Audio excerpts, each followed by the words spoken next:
Okay, this is your second to last cosmic dance meeting. So I'll do one more a week today. Then it's your graduation ceremony.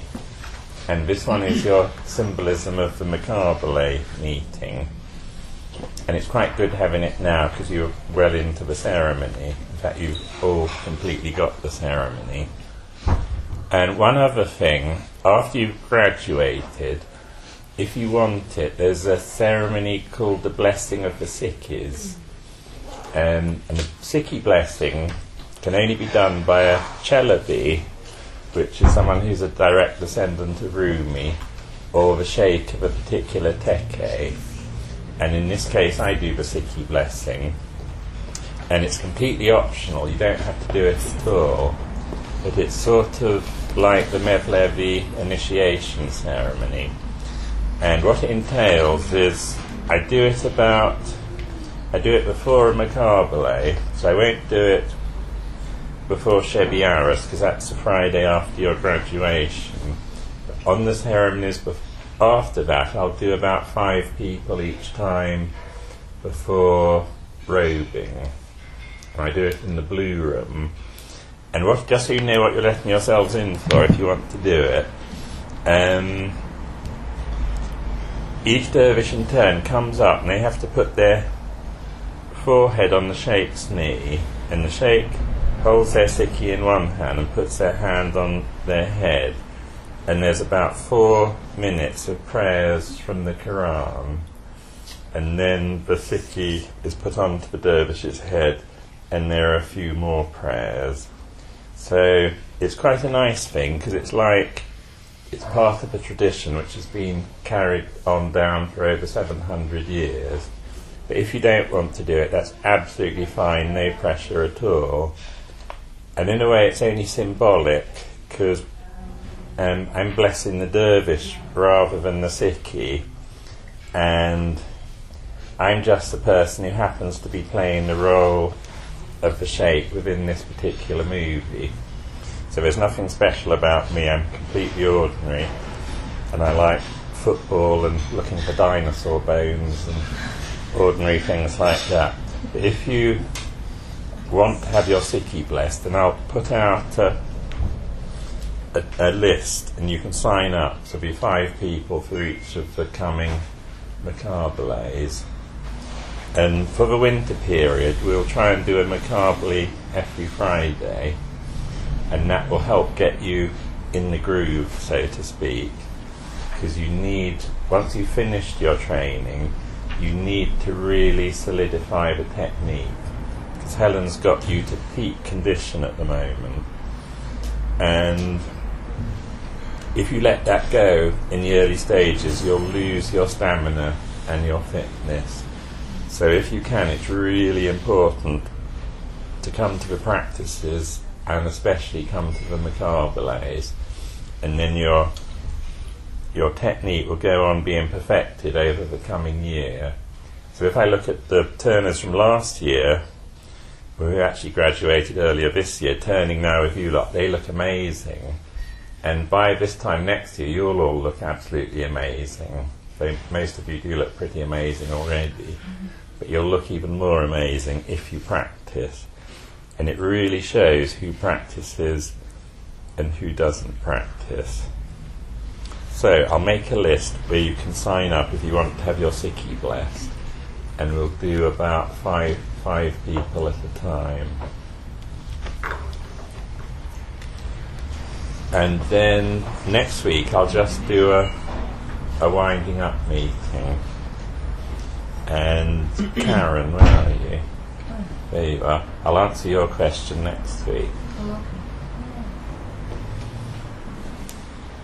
So with Mukabele, it all starts, the actual ceremony begins with the washing of your feet.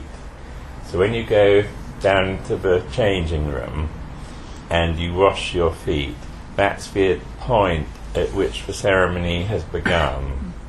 So after you've washed your feet, you don't go off and sort of do random things and play table football or something. You're sort of in a state of attention once you've washed your feet, because you're actually in the ceremony. So you're in a state of quiet. And after your last Mukabele training session is next Thursday, and that will your robe upstairs. After that, after you've washed your feet from a week on Friday onwards, you'll go up that little staircase there with your robes, and we all robe in this studio, the East studio, which is just above us. So remember that. Don't wander up into the top studio with your robes after you've graduated. You go up that little staircase just to this level here, and we all robe together.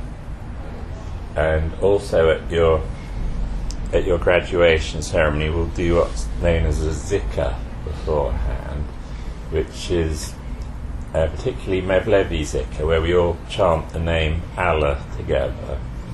And we'll do that before your graduation, and we'll do it the following week before Shebi Aris. So we normally do the zikr on special occasions. It's very nice. It has a sort of, gets a rhythm of its own, and it's very stilling, and it adds to the stillness of the Mukabele. So we all go up there and robe. You've washed your feet, you put your whites on, and then we do the robing, and then we all file upstairs to the top studio, and as you know, we all line up on the landing. The normal order for lining up is you sort of line up in order of seniority, so that's in order of the year you learned in. So at the moment, Helen's putting old and new dervishes together, because it's good to have old dervishes and new dervishes next to each other, so you can sort of support each other. And as you'll notice, when you're lining up, the sheikh is what's known as bowing on the threshold. So he's down, kneeling, saying his prayers on the carpet just by the door. And then you all go into the room and you bow to the calligraphy, which says, Ya Hazreti Mevlana, may God keep his secret. And the act of bowing into the room is called Bash Kazmak. And Bash Kazmak literally translates as chopping off the head. And what that's all about is, as you bow in, you're letting go of your sense of I am something. So you're letting go of your sense of being a separate self, and then you're trusting in the beloved, the one mind. You're trusting that the one mind will carry you through, and you'll come out alive at the end of it. Mostly we all do come out alive at the end of it.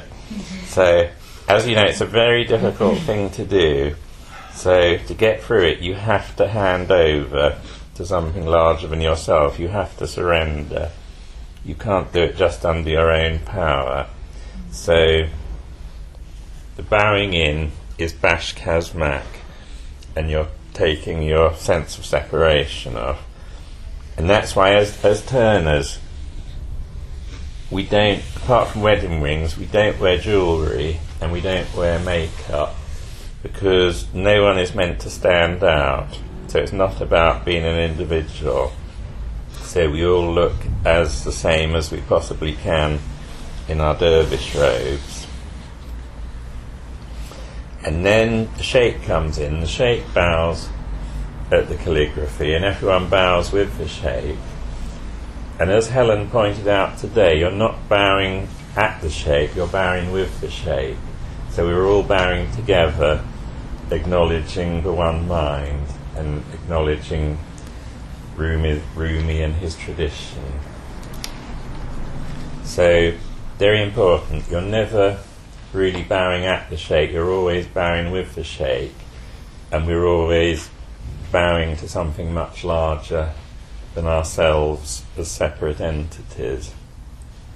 So then we all kneel down and we listen to the Naat, which is the long prayer where we bow at certain points to Ya Hazreti Mevlana, Ya Mevlana, Shemsuddin Tabrizi, and Muhammad Mustafa, or Mustafa Muhammad. So that really, the Naat just tells a bit about the tradition and Rumi and Shams and the Prophet Muhammad. So that's like a hymn praising the tradition. And then that's followed by a ney solo. And the ney, as you know, is a hollow reed which of itself has no life until it's blown into by the breath of God. So that's like a symbol of the individual dervish becoming an empty vehicle, so that there's space for the breath of God to enter, so that you can turn through the ceremony. And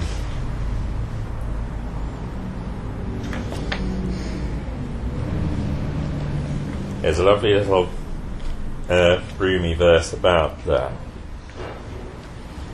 It's how the Mathnavi starts. He says, "Listen to the reed, how it tells a tale complaining of separation, saying, ever since I was parted from the reed bed, my lament have caused man and woman to moan. I want a bosom torn by severance, that I may unfold the pain of love desire. Everyone who is left far from his source wishes back the time when he was united with it." So the plaintive call of the ney is really the longing you have for your distant memory of the unified state. So that was like we talked about at birth and before birth, the state of total unity, of I am everything. And then as you go through life, you've got this memory of the total unity. And every night in deep sleep, you go back into the total unified state. And part of you is always longing, because there's something in you, you know there's something missing, and that drives all your searching in life. So it drives your pursuit of your career and all these different things. You think, if I had that, I'd be really happy, and if I had that, I'd be really happy. But all it is really is, it's a misplaced longing for this deep sense of total unity. And that's what the ney flute is calling out to you. And the ney is played, it's a taksim, which means it's an improvisation.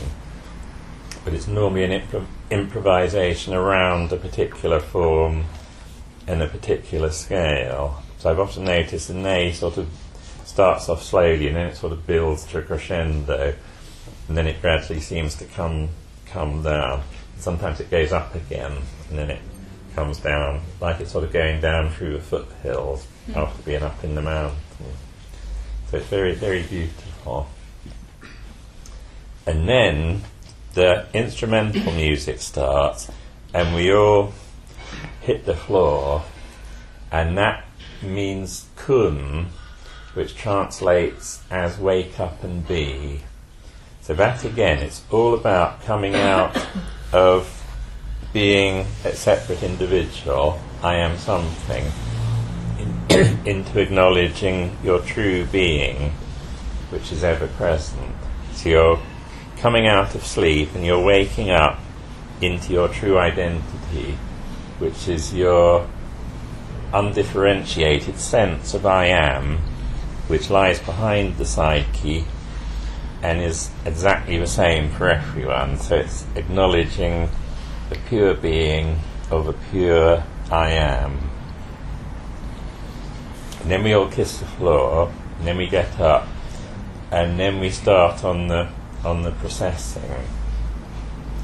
And as you know, when you come to the skin, and the skin, by the way, is a red sheepskin, and it's red for several reasons.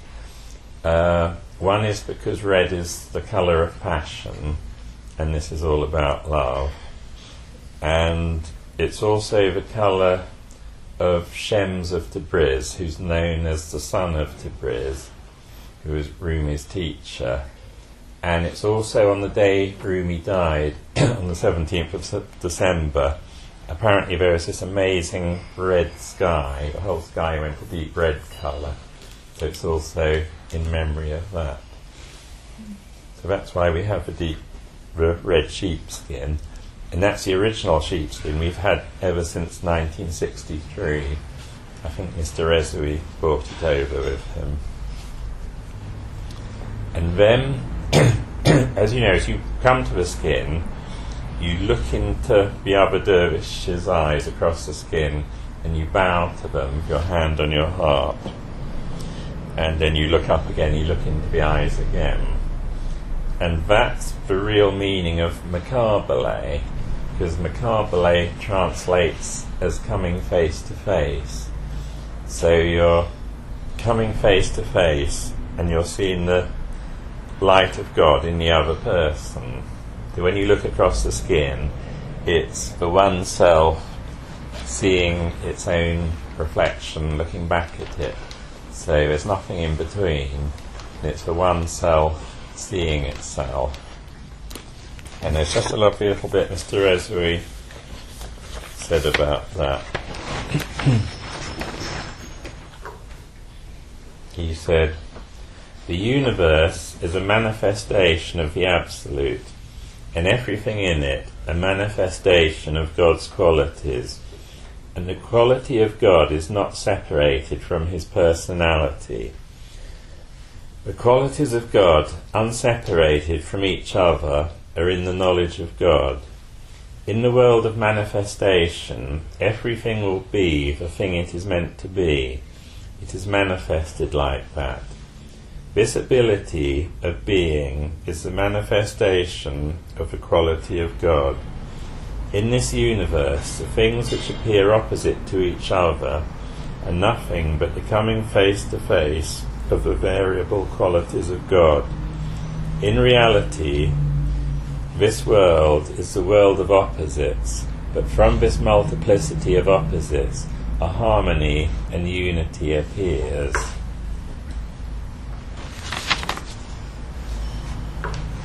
So that's all about seeing the same thing in the eyes of the other person. And it's one of my favourite bits of Mukabele, because often that sort of beingness sort of ripples along down the line, and you see it seems to come out of the other dervish's eyes and ripple down. It's a very, very strong and powerful movement. And then the sheikh starts to lead the dervishes on a procession. And this particular turning circle is known as a semahani. So that's really, it's like a holy place where we turn. And there's both an outflowing from the source, and you've got the centre line, which only the sheikh is meant to walk on, and then you've got to return to the source. So there's two halves to the circle of the semahani. And it's a bit like in the Tibetan Buddhist tradition, they have what's known as wisdom and compassion. So wisdom is the use of the discriminative mind to go back into its source, and compassion is the outflowing from one into many. So it's a realization that everything is you, and so compassion naturally arises. And in this case, we've got here is outflow from one to many, and then the many returns back into oneness. So you can take that on lots of different levels.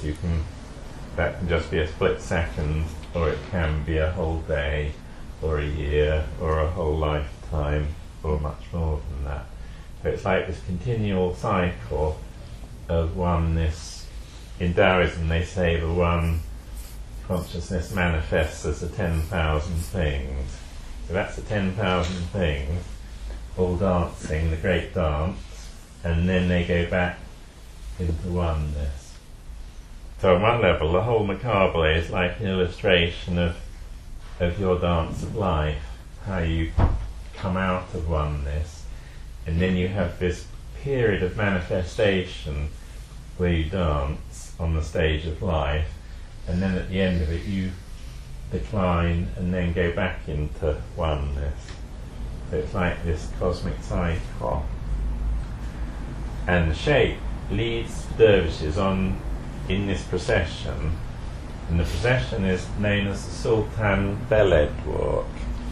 And Sultan Beled was Rumi's son, and he devised the walk.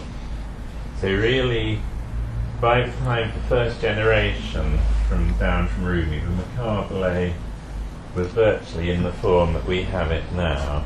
So Sultan Beled added the ceremonial processing to the Mukabele, and so that was well over 700 years ago, so it's been in that form ever since.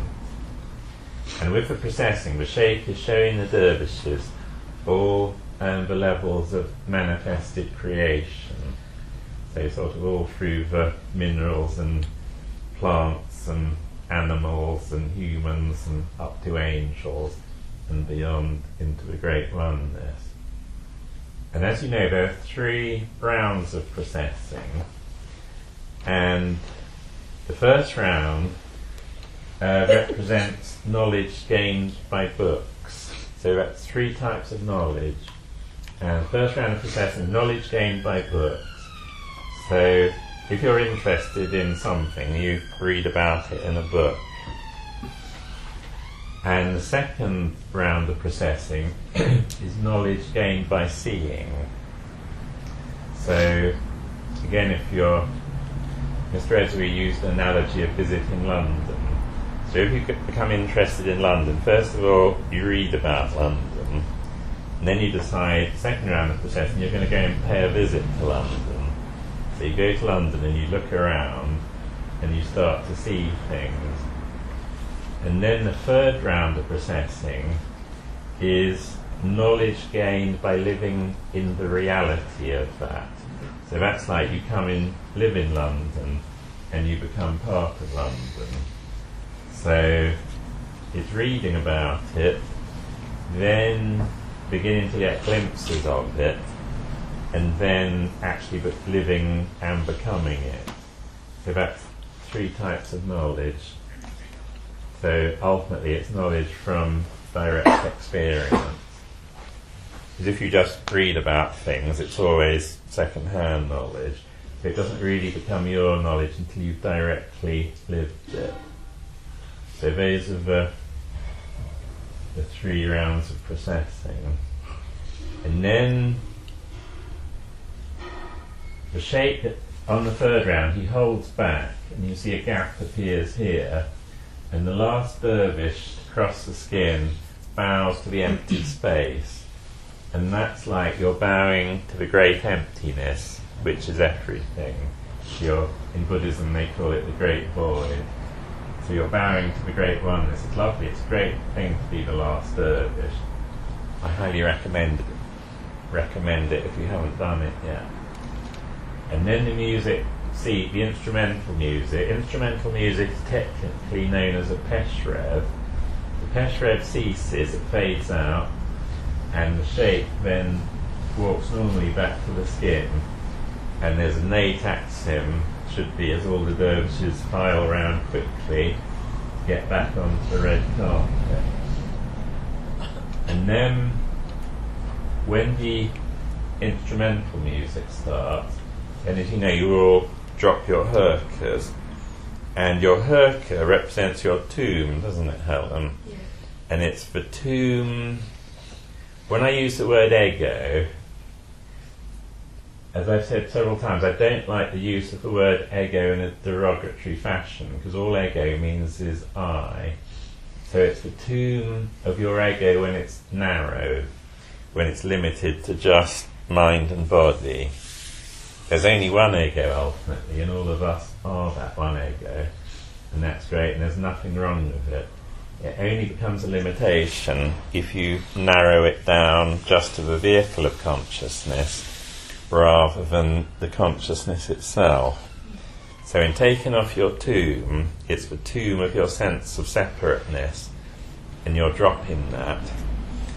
And then you're wearing your white tenure, which is both your burial shroud and it's also known as the oven. Tenure means oven. So it's the oven in which you were cooked in the Mukabele. Hence the analogy, you get called chickpeas because you're being cooked and Helen's hitting you with a ladle and you're complaining, why are you hitting me? And Helen says it's so you may gain savour and mingle with the divine spirit. So that's why you're wearing you're in your oven for cooking. And your sikhi is your tombstone. So it's all, the symbolism is all about dying to your sense of separateness and realising your identity with the whole unity. And Rumi says, when man and woman become one, thou art that one. When the units are wiped out, lo, thou art that unity. Thou didst contrive this I and we, in order that thou mightst play the game of worship with thyself, that all I's and thou's should become one soul, and at last be submerged in the beloved. That's exactly the same as the analogy of the game of checkers, where the one mind goes round the other side and pretends to be separate in order for there to be a game. So he's saying, thou mightst play the game of worship with thyself, that all I's and thou's should become one soul.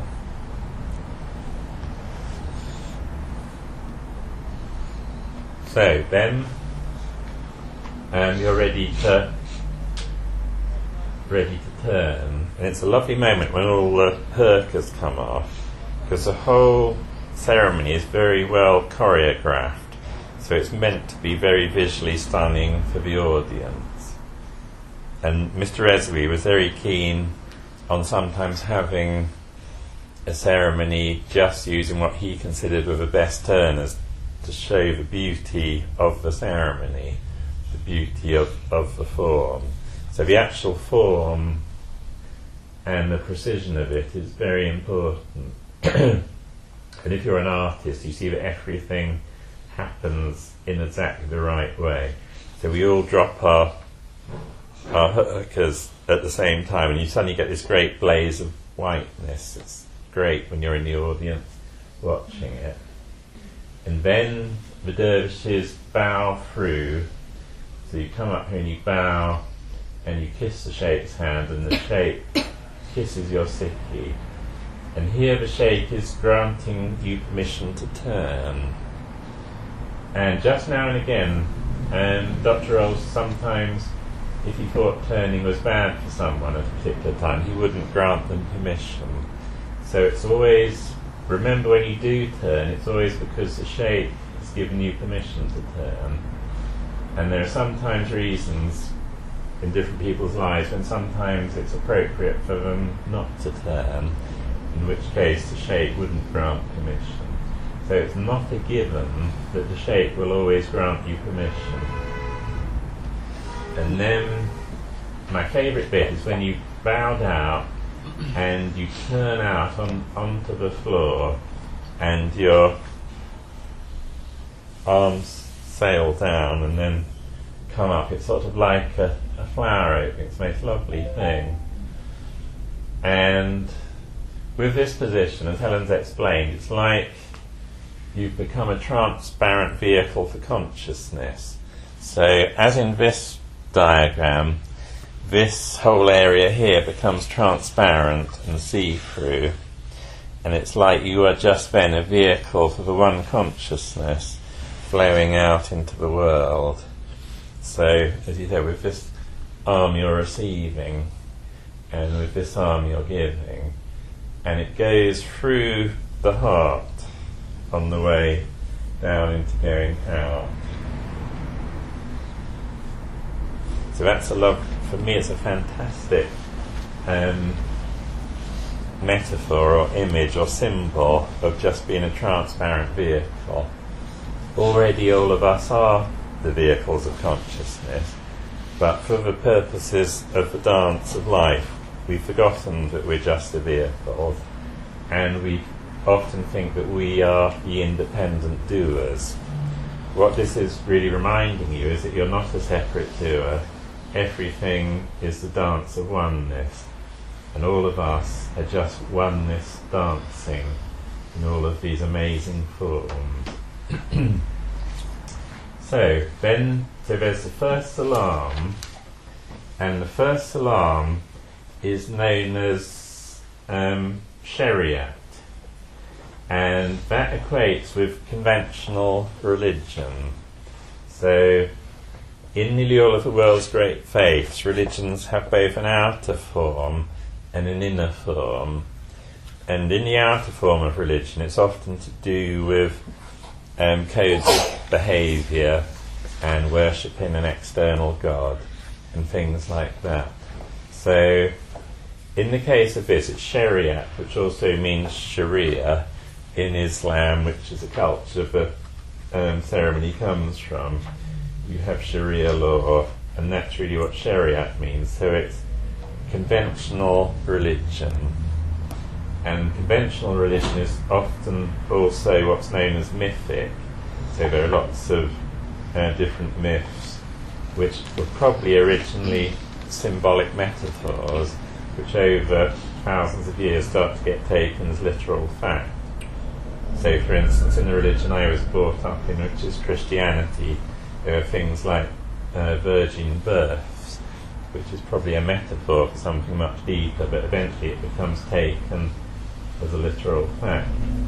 Or in Buddhism, it was said that Buddha entered his mother's womb as a baby elephant, which is probably not a literal fact. Mm-hmm. It was a metaphor for something, but it becomes part of the mythology, which often becomes part of religion at that level. So that's salam number 1, which is a moderately long salam. It's about 10 minutes. Represents Sharia or conventional religion. And then that one ends, and then you bow out for the next salam, which is known as tariqat or tariqa. And a tariqa literally means a way or a path. Hang on, there's a fantastic bit from Joseph Campbell on paths. And I haven't got it here, so we're in a book. I'll read that to you next week.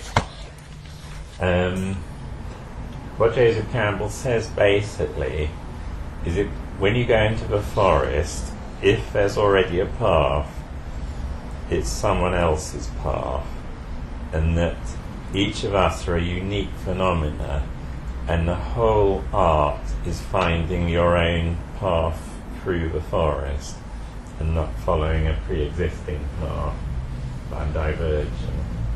So second salam is tariqa, because in life at a certain point being a separate self, which implies both pleasure and pain, is it gets a bit tiresome, the cycle of pleasure and pain, and you've got this distant memory of the total unity. So something in you wants to find a way back to the total unity, to go beyond suffering. And that's the whole point of tariqa, a tariqat, a way, where you often have a way which has a particular method and possibly a teacher who will show you the way. So then you start to go inwards to access the source within you. So that's the whole point of tariqa, is it's this movement inwards, tariqat. And then the next salam is the third salam, and the third salam is actually quite long. It's probably the longest salam, and it's called hafikat. And what that really means is annihilation in the beloved. And how I understand that from 30 years out there on the dance floor is it's impossible to get through the third salam under your own steam. You have to hand over and surrender to something much larger than yourself, or you're just not going to make it. Because there's quite a bit of Mukabele yet to go. And somehow you've got to survive through that long annihilation in the beloved. So your sense of being a separate self gradually becomes annihilated, and you just have to surrender and surrender to the great oneness and let the oneness carry you through. And there's a great bit I love that explains that from the American poet Robert Bly. And he says, "We did not come to remain whole. We came to lose our leaves like the trees that are broken, and start again drawing up from the great roots." I love that, because that's just what life is like, particularly often in the midlife period, because you set off with all this great energy and enthusiasm and all the things you're going to do, and then in the middle it all gets thwarted, and you're forced to hand over, you're forced to let go, and then you have this amazing rising up out of the ashes. And Rumi says, "How should a rock be covered with verdure by the spring? Become earth, that thou mayest grow flowers of many a hue. Years thou hast been a heart-jagging rock, once for the sake of experiment be earth." I love that Rumi quote. I love the idea of how you've been a hard rock and then you have to just soften, and life softens you. So the great third salam is this great softening process, and the music helps you because it's very emotional, and it's also it picks up a great rhythm in the third salam, which really helps with you lifting your feet. And when it's recorded music, I often beckon across to the person managing the music, come and turn it up, because that will help carry you through the difficulty of the long third salam. And then that third salam ends, and then there's the final fourth salam, and the fourth salam is called Marifa or Marifat. And in the previous salams you've been rotating around the room, so you've been moving around the room. In the fourth salam, the moving around the room ceases, and you go back to the place where you ended the third salam, and you turn on place there. And the reason for that is you've discovered that the source is within you, and you've discovered that there is actually nothing to look for, because you've had it all along. So there's no longer the need for searching or looking. So there's no longer the need for moving. So you just turn on one place for yourself, and you're turning around yourself. So they sometimes refer to the Kaaba at Mecca and praying in the direction of Mecca. And in this case, the Kaaba, you've realised, is your own heart. Your own heart is the source which you've been looking for. And Rumi says, "The heart is not contained in hundreds of thousands of persons, noble or common. It is a single one. Which is he which? Leave what is only a fragment of the heart, and seek the perfect heart, in order that by means of it that fragment may become as a mountain. The perfect heart is encompassing the whole of this realm of existence, and scattering gold and beneficence and bounty." So that's a lovely image of how, again, when you're looking into the heart, it's only metaphorically the physical heart. It's actually you're looking deep into yourself, which there is only one heart which contains everything, and not myriads of separate hearts. So fourth salam, you're turning on place, and then the sheikh, who has appeared before as the witness of the ceremony, on the edge of it, now comes out and turns in the middle of the ceremony. Now what the witnessing represents is in Indian philosophy they have the concept known as Purush and Prakriti.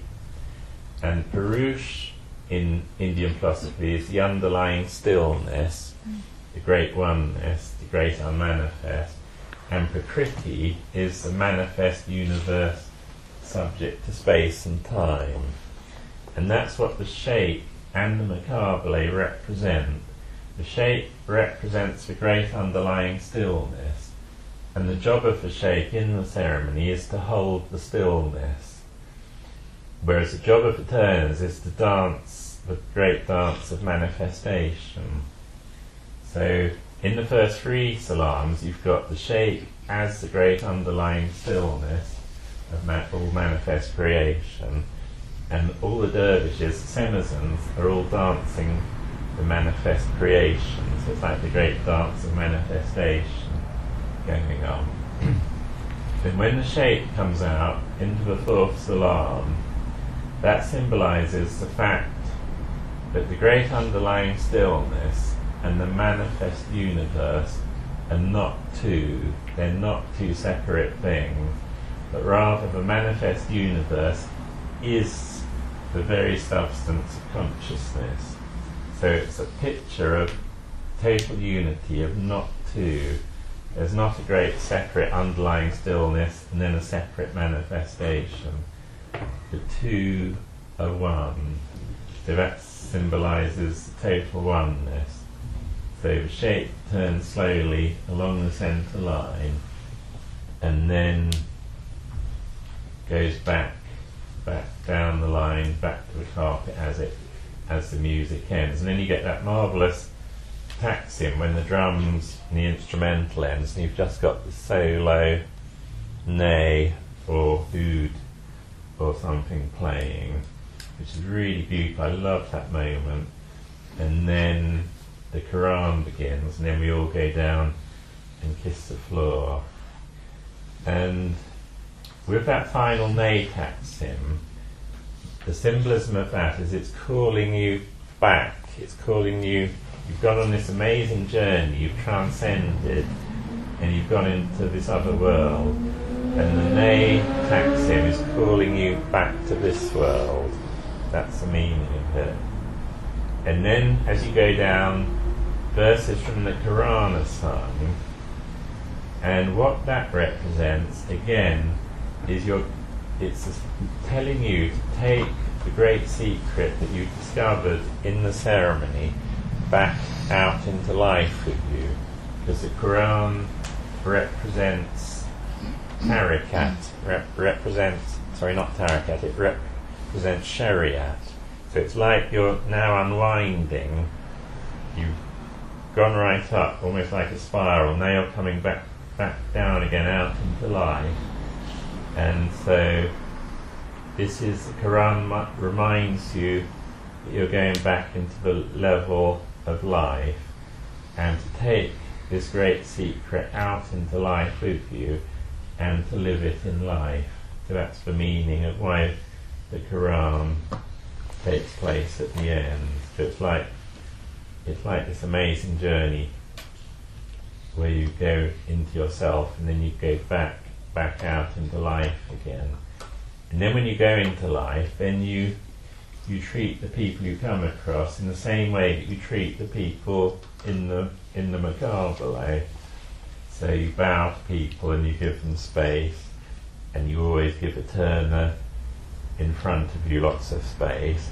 So when you're driving out on the motorway, then you treat the car in front of you like the turner in front of you. And you don't try and nudge them or bash them with your arm. So it's taking this, having this respect and love from the Mukabele back into your outside life.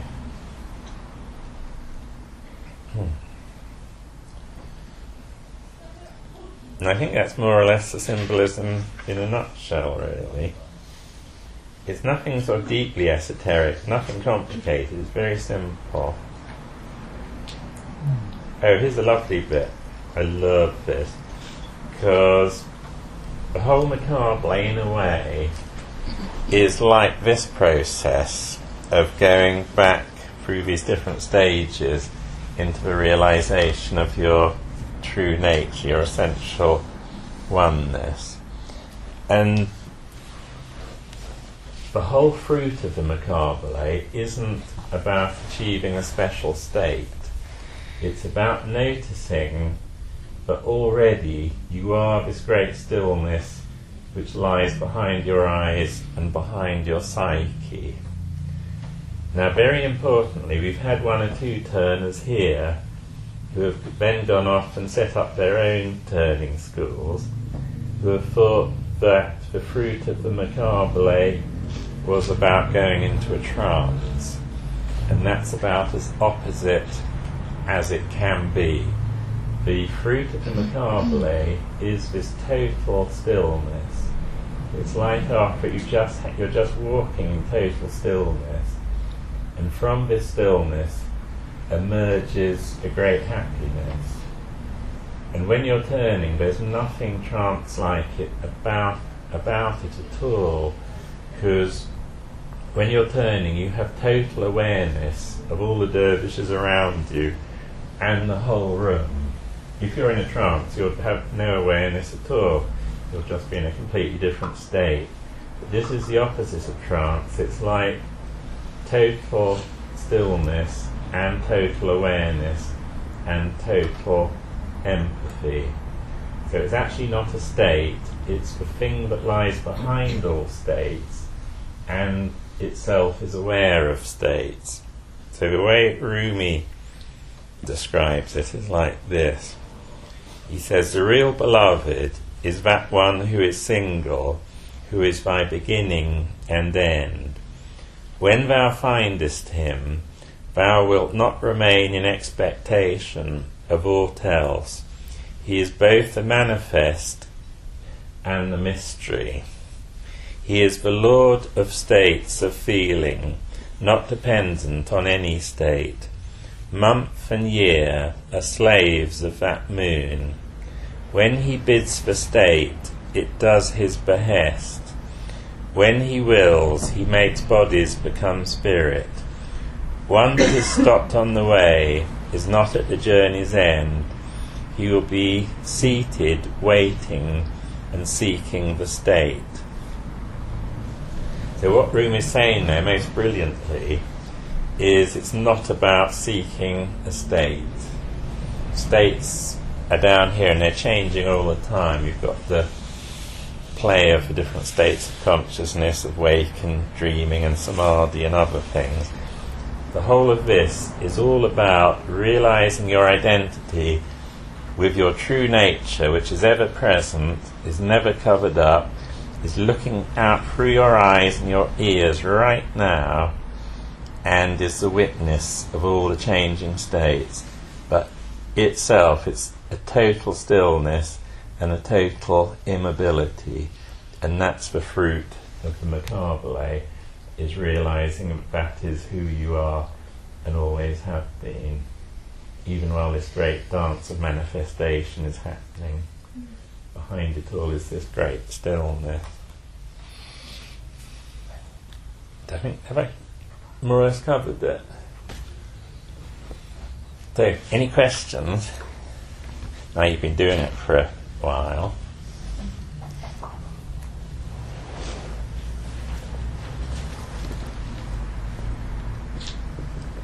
I've got your favourite quote, Woolley, but I might save that for next week.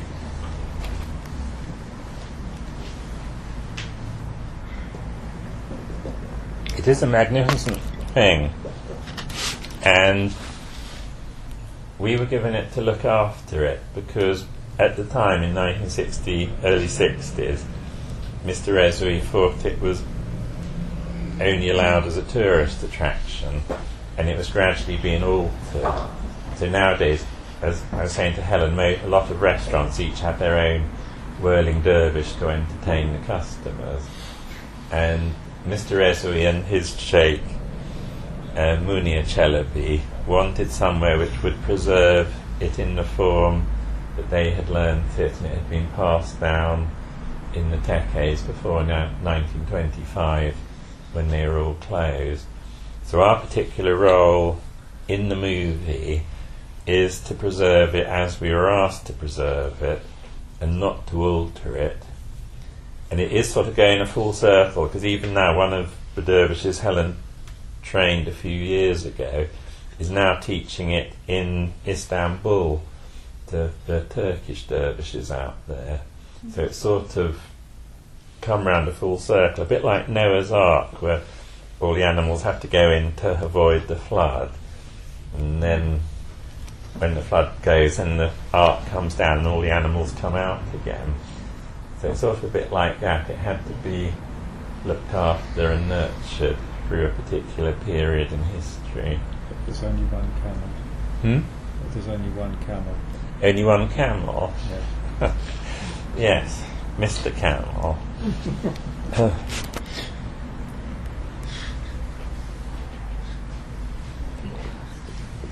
Any more?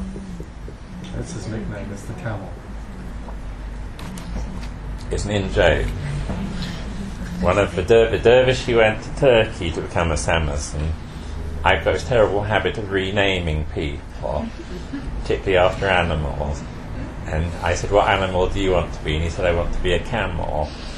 So he became Mr. Camel. Jamal the camel. That's the story. Sounds nice. Excuse me, I just wondered, the 4 salams are the same duration, or is it different? They're different. With the different bits of music. No, because it depends where you are at the line as well. So There are lots of different He's trying to makams. avoid. Yeah. There are lots of different makams, which is different music and different keys, and they're of different lengths for different makams. But as an average, the first salam's about sort of 10 minutes-ish. Sometimes it's shorter, it's roughly that. The second salam is normally really short, it's a great one. So you've had, long as you're not the first person out, by the time you've got out, it's almost over. And sometimes when we have really big Mukabeles, I remember from the 70s, you never even got to bow out in the second salam. You were still queued up waiting and it ended, but then you were first out in the third salam. And the third one, so second one's about sort of 5 to 7 minutes. The third one can be sort of 12, even 15 minutes sometimes. So that's a long one. And then the fourth one's probably about 10 minutes again. The fourth one doesn't matter because you're so near the end, you know, I can survive just a little bit longer. So the one that needs surrendering is the third one. The first one, you've got all your energy because you've only just begun, so you can get through that. Second one's short, so you think, phew, I can make it through that. The third one is still long way to go. It's sort of like the midlife period in life, when you're sort of stuck out there dancing your dance. I actually like the third one. I really like the third one. Yeah, it is But great. musically it's great. It's brilliant. No, not just music. Yeah, the music is Everything Really, fourth salam must be, the line must be clear. It only has to be clear out to there. What drives you insane? Doesn't matter. Not insane, but I would just say I go somewhere else with that bit. I don't know what happens. I don't know what happens. I don't know what is No trance. Don't even try it. You always need to know where you are. I know where am I, but Yeah. it's too. I'm very connected in the third Yeah. one. There was one dervish who said, I can be present in the first and second, but can I lose it in the third and fourth? And I said, no, you've got to be present. You mustn't lose it. You've got to be present. Because you've got to take care of all the people around you, particularly the one in front of you. Anything I've forgotten, Helen? We can discuss more next week in your grand finale. Yeah? I'm not sure if you said that the third one is called hakikat, which means the burning. Hakikat. Truth. That's the truth. The inner Hakikat. truth. They are Shariat, Tarikat, Hafikat and Marifa. Third one is truth. Is it happy cat or hurry? Happy cat. Harikat is a special kind of being. Harikat is a kind of being. Happy cat. I like the idea of it being happy cat. Happy cat. So Yeah, you can do it as happy cat. Marifat, I'm actually not. Say what that means exactly again. Marifa, that's the last one where you're turning just for yourself. You've discovered reality. I'll let you go home now. Okay, night. Thank you. Thank you.